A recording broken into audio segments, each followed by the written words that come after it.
Hi friends, welcome to Annams recipes. இன்னைக்கு இந்த வீடியோல ஒரு ஈஸியான பிரேக்ஃபாஸ்ட் காம்போ தான் பார்க்க போறோம். அதுக்கு ரவா பொங்கலும் தேங்காய் சட்னியும் தான் செய்ய போறோம். நம்ம யூசுவலா ரவைனாலே உப்புமா தான் பண்ணுவோம். அது நிறைய பேருக்கு பிடிக்காது. இந்த மாதிரி பொங்கல் செஞ்சா சூப்பரா இருக்கும். நான் சமீபத்துல வெங்கடேஷ் பட்டோட சேனல்ல ரவா பொங்கல் பார்த்தேன். சரி நம்மளும் செய்யலாமே அப்படின்னு சொல்லிட்டு தான் இந்த ஐடியா வந்தது. நான் அவரை மாதிரி எல்லாமே பண்ணல, நமக்கு ஏற்றபடி மாற்றி நான் பண்ணியிருக்கேன். இப்போ இந்த ரவா பொங்கல் எப்படி செய்யலான்னு பார்ப்போம். இது வரைக்கும் எங்கள் சேனலை சப்ஸ்கிரைப் பண்ணாதவங்க சப்ஸ்கிரைப் பண்ணிக்கோங்க. ஃபேஸ்புக் இன்ஸ்டாகிராமில் அன்னம்ஸ் ரெசிபீஸை ஃபாலோ பண்ணுங்கள். இப்போ இந்த சூப்பரான சுவையான ரவா பொங்கல் எப்படி செய்யலான்னு பார்ப்போம். நீங்கள் என்னுடைய பொருட்களை வாங்கணுன்னா கீழே வர்ற வாட்ஸ்அப் நம்பரில் ஒரு ஹாய் போட்டிங்கன்னா எல்லா டீட்டெயில்ஸும் வரும். அதை பார்த்து உங்களுக்கு என்னென்ன பொருள் வேணுமோ அதை நீங்கள் ஆர்டர் பண்ணி வாங்கிக்கலாம்.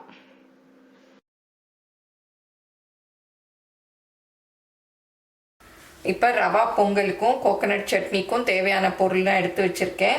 நான் முழுக்க வெங்கடேஷ் பட் சொன்ன மெத்தடில் பண்ண போகிறதில்ல. நமக்கு தேவையானபடி நான் மாற்றிக்க போகிறேன். 200 கிராம். இப்போ ஃபஸ்ட்டு ரவா பொங்கலுக்கு தேவையான பொருள் பார்த்துடலாம். 200 கிராம் ரவை, அதாவது மெஷரிங் கப்பில் 1 கப்பு. அப்புறம் 1/4 கப்பு பாசிப்பருப்பு எடுத்திருக்கேன். அப்புறம் 1 ஸ்பூன் மிளகு, 1 ஸ்பூன் ஜீரகம், 1 ஸ்பூன் இஞ்சி, அப்புறம் கருவேப்பிலை கொஞ்சம், முந்திரி நமக்கு தேவையான அளவு, அப்புறம் பெருங்காயம். இது ரவா பொங்கலுக்கு. இது சட்னிக்கு தேங்காய் ஒரு 1/2 கப் அளவு எடுத்திருக்கேன். நான் இன்றைக்கி அவர் சொன்ன மெத்தட் படி கரகரப்பாக தான் நான் அரைக்க போகிறேன். அப்புறம் பொட்டுக்கடலை, காரத்துக்கு தகுந்த மாதிரி நீங்கள் பச்சை மிளகா எடுத்துக்கோங்க. நான் 2 வச்சுருக்கேன். அப்புறம் உப்பு, தாளிக்கிறதுக்கு கடுகு, உளுத்தம்பருப்பு, வரமிளகா, அவ்வளோதான். இப்போ எப்படி செய்யலான்னு பார்ப்போம். பொங்கலுக்கே பெருங்காயம் தான் நல்ல ஃப்ளேவர் கொடுக்கும். நான் இந்த ரவா பொங்கலுக்கு இந்த டிடி பெருங்காயம் தான் யூஸ் பண்ண போகிறேன். இந்த டிடி பெருங்காயம் எல்லா கடைகள்லையுமே கிடைக்கும். நான் கீழே டிஸ்கிரிப்ஷனில் அவங்களுடைய அமேசான் லிங்க்கு, ஃப்ளிப்கார்ட் லிங்க் எல்லாம் கூட கொடுக்குறேன். நீங்கள் வேணும்னா அதில் கூட போய் நீங்கள் வாங்கிக்கலாம். இப்போ குக்கரில் 3 கப்பு தண்ணி சூடு பண்ணிவிட்டு அந்த பாசிப்பருப்பு எடுத்தோம் இல்லையா, அதே கப்பில் 3 கப்பு, கொஞ்சம் மஞ்சள் பொடி, அப்புறம் பாசிப்பருப்பை கொஞ்சம் கழுவி வச்சுருக்கேன், அதையும் போட்டு நல்லா குழைய ஒரு 3 விசில் வரைக்கும் விட்டு வேக வச்சுக்கலாம்.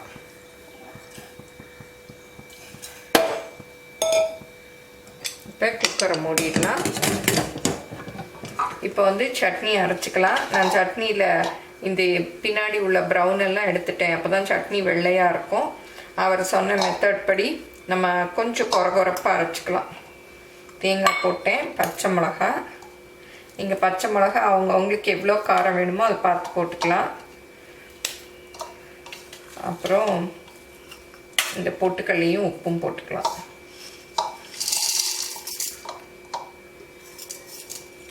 இப்போ மிக்ஸி ஜாரில் போட்டாச்சு. கொஞ்சமாக தண்ணி ஊற்றி அரைச்சிட்டு அப்புறம் நம்ம நிறைய தண்ணி ஊற்றிக்கலாம். ஏன்னா இது சின்ன ஜாரு. நிறைய பேர் இந்த மிக்ஸியை கேட்டிருந்தீங்க. நான் நெல்லிக்காய் ஜூஸில் இந்த மிக்ஸி போட்டிருந்தேன். இதை பார்த்துட்டு நிறைய பேர் கேட்டிருந்தீங்க. இது ஒண்டர் செஃப்போட மிக்ஸி தான். இதில் 2 ஜார் இருக்குது. ஒன்று ஜூஸ் போடுறதுக்கும், ஒன்று கிரைண்ட் பண்ணுறதுக்கும். நான் அதை டீட்டெயில்டாக ஒரு ரிவ்யூ நான் போடுறேன். இப்போ ஸ்டீம் எல்லாம் போயிடுச்சு, திறந்து பார்க்கலாம். பாருங்கள், பருப்பு சூப்பராக குழஞ்சி வெந்துருச்சு. இந்த மாதிரி வேக வச்சுக்கணும். நான் 3 விசில் விட்டேன், நல்லா வெந்துருச்சு. இப்போ சட்னியும் அரைச்சாச்சு. இதை தாளிச்சுக்கலாம். அப்படியே மிக்ஸியை கழுவி கொஞ்சம் ஊற்றிக்கலாம். கொஞ்சம் தண்ணியாக இருந்தாலும் நல்லாயிருக்கும். இப்போ சட்னிக்கு தாளிச்சுக்கலாம். கருவேப்பிலையும் போட்டுடலாம். இப்போ சட்னிக்கு கடுகு, உளுத்தம்பருப்பு, கருவேப்பிலை, வரமிளகாய் தாளிச்சாச்சு. அதை இதில் ஊற்றிடலாம். இப்போ ரவா பொங்கல் பண்ணிக்கலாம். வெங்கடேஷ் பட்டு முழுக்க நெய்யில் பண்ணார். இன்றைக்கி நான் நெய்யும் எண்ணெயும் கலந்து பண்ண போகிறேன். ஒரு 2 டீஸ்பூன் அளவுக்கு எண்ணெய் ஊற்றிக்கலாம். அப்புறம் ஒரு 3 ஸ்பூன் அளவுக்கு நெய் ஊற்றிக்கலாம்.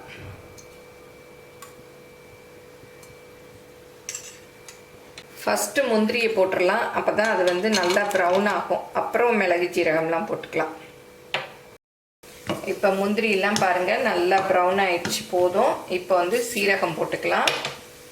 அப்புறம் மிளகு போட்டுக்கலாம். அப்புறம் இஞ்சி, பொடியாக கட் பண்ண இஞ்சி, அப்புறம் கருவேப்பிலை,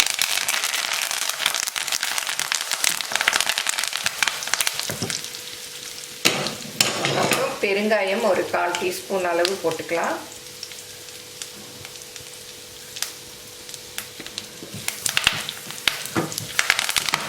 அப்புறம் ரவையும் போட்டு வறுத்துக்கலாம்.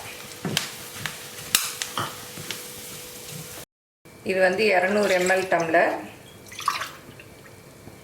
இதை வந்து நம்ம அடுப்பில் வச்சு கொதிக்க வச்சுக்கலாம். இதை வந்து கைவிடாமல் கிளறணும், இல்லாட்டா அடியில் வந்து ரவை ப்ரௌன் ஆகிடும்.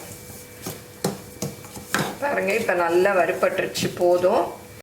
நம்ம பாசிப்பருப்பு வேக வச்சுக்கோம் இல்லையா, அதையும் இதில் ஊற்றிக்கலாம்.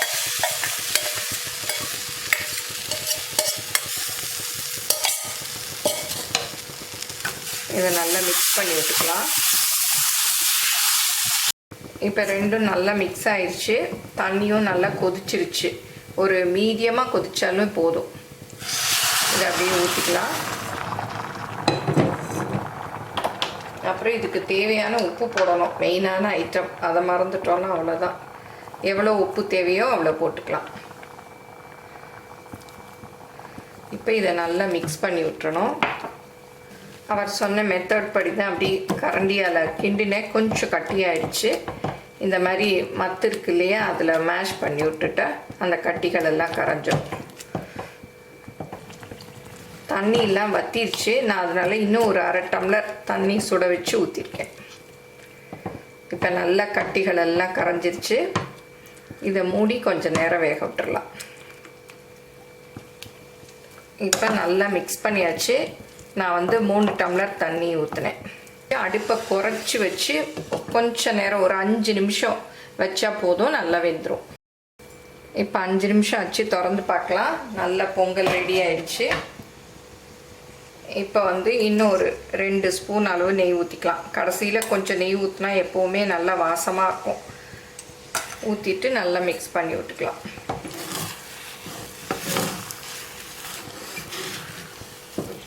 அவ்வளோதான், ரவா பொங்கல் ரெடி ஆயிடுச்சு. இது வந்து ஆற ஆற இன்னும் இறுகிக்கிட்டே வரும். பாருங்கள், இப்போவே ஃபஸ்ட் இருந்ததுக்கு கொஞ்சம் இறுகிடுச்சு. இப்போ சுட சுட ரவா பொங்கல் தேங்காய் சட்னியோட ரெடி. பாருங்கள், அப்படியே எடுத்து வச்சோன்னா அழகாக வருது. ரவா பொங்கலை கரண்டியில் எடுத்து இப்படி வச்சோன்னா அழகாக ரவுண்டாக வந்துடும். ஆன்லைனில் என்னுடைய பொருட்களை வாங்கணுன்னா shop.annamsrecipes.com அப்படிங்கிற சைட்டுக்கு போனீங்கன்னா என்னுடைய ப்ராடக்ட் லிஸ்ட் எல்லாம் இருக்கும். அதில் எது வேணுமோ அதை செலக்ட் பண்ணி நீங்கள் வாங்கிக்கலாம். Credit card, debit card options எல்லாம் இருக்குது. நீங்கள் ஆர்டர் பண்ணி வாங்கிக்கலாம்.